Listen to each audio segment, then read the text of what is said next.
this really isn't about polar bears anymore. At this very moment, the fate of civilization itself hangs in the balance. It turns out that the way we've been calculating the future impacts of climate change up to now has been missing a really important piece of the picture. It seems that we are now dangerously close to the tipping point in the world's climate systems. This is the point of no return, after which truly catastrophic changes become inevitable. Think of it like this. For the past 3 million years, our planet's climate has always been in one or the other of two stable states, with small changes in solar radiation providing the energy to push us from one to the other. When we're in this cooler dip, the planet has an ice age. When we're in this warmer one, the planet's climate is very much as it is now, and has been throughout the whole of human history. The problem is that our use of fossil fuels is pushing us further and further out of our little stable dip and up the far slope of this hill. The tipping point is the point at which we cross the peak of the hill, and we no longer need to keep pushing to keep the planet moving towards a much hotter place. It will just keep rolling onwards, all on its own. This tipping point exists because of a set of positive feedbacks in the climate systems, mechanisms that can amplify the effects of man-made warming and lead to runaway change. First, you've got the albedo effect. Basically, white surfaces reflect more solar radiation than dark surfaces. So as global warming from greenhouse gases melts ice and snow, it leaves behind dark ocean or land. These surfaces now absorb more solar radiation than before, so adding to warming, which melts more ice and snow, and so on. Now, uncondensed water vapour is actually a more important greenhouse gas than carbon dioxide. And although we're not actually emitting much water vapour directly, as the planet warms, evaporation rates increase, raising humidity and thickening the Earth's thermal blanket, which in turn raises temperatures, which further increases evaporation rates, and so on. And normally, about half the CO2 emitted each year from human activities is reabsorbed by a combination of forests, plankton, and the ocean itself. But the ocean's surface is becoming more and more acidic as concentrations of CO2 dissolved in it rise. At the same time, the water temperature at the surface is also going up, forming a layer of warm, acidic water that is spreading across the ocean's surface, killing off the plankton that locks CO2 out of the atmosphere. Worse, warm water holds less CO2 than cold water, so as it heats up, it actually starts to release some of the CO2 that it had previously absorbed. Now, just like marine ecosystems, land-based ecosystems normally act as carbon sinks, taking carbon from the atmosphere and using it for growth. But as these ecosystems heat up, they become unbalanced. Plants become less and less effective at taking in CO2, while microorganisms in the soil become more and more effective at putting it out, meaning the ecosystem as a whole goes from being a carbon sink to being a carbon source.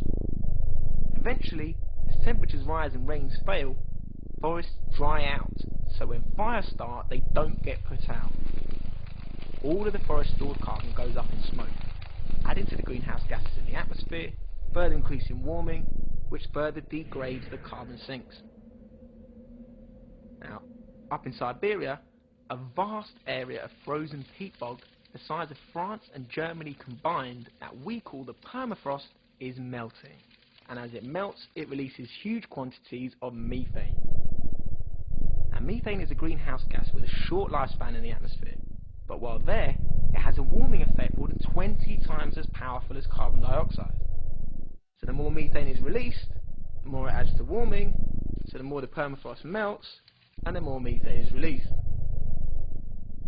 Now, unfortunately, the Arctic tundra is not the only place with large stores of frozen methane. Lurking beneath the seabed, there may be as much as 10 trillion tons of methane stored as frozen crystals at sites around the world. If we raise ocean temperatures by enough, and nobody knows how much is enough, we could trigger the sudden release of this stored methane into the atmosphere. The last time this happened, global temperatures rose abruptly by 10 degrees.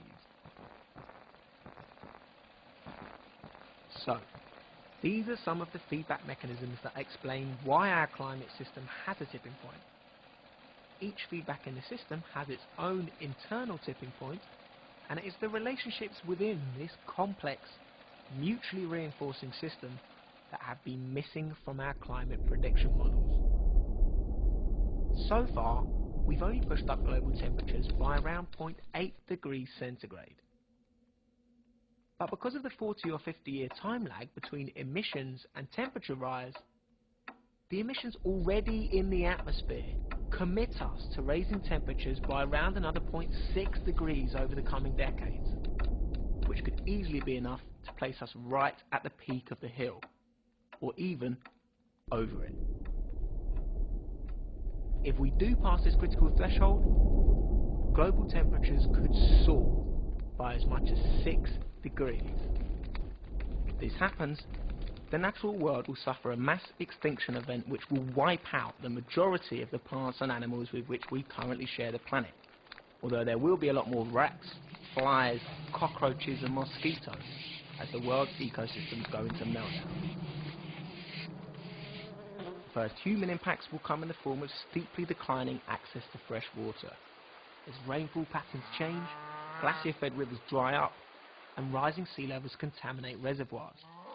As crops fail, forests burn, deserts spread, and coastal regions flood permanently, people will start to pack up their things in their billions and move on in search of a better life elsewhere. But where?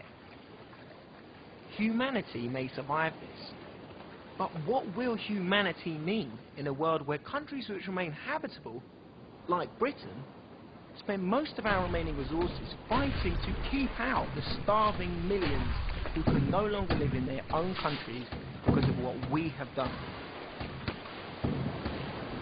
The world is awash with weapons.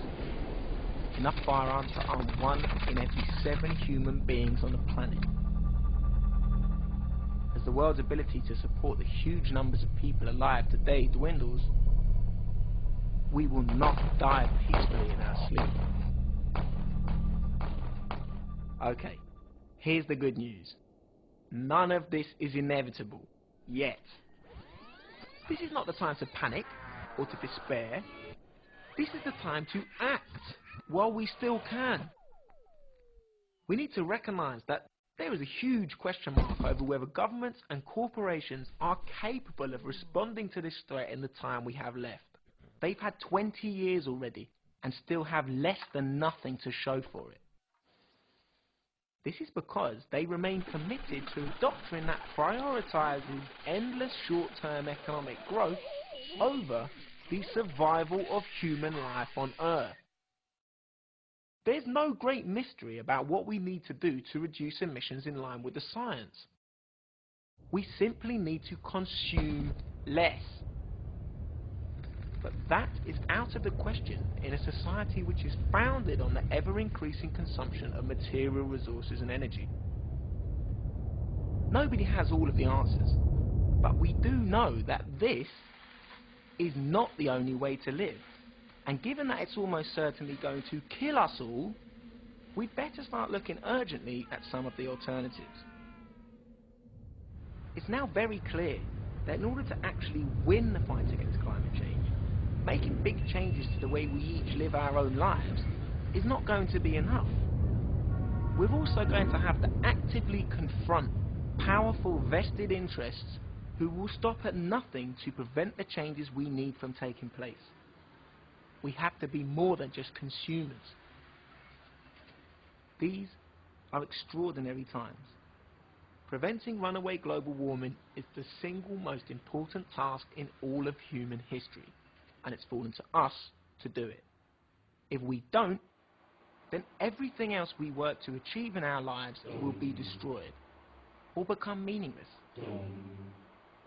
Those who came before us didn't know about this problem, and those who come after will be powerless to do anything about it. But for us, there's still time.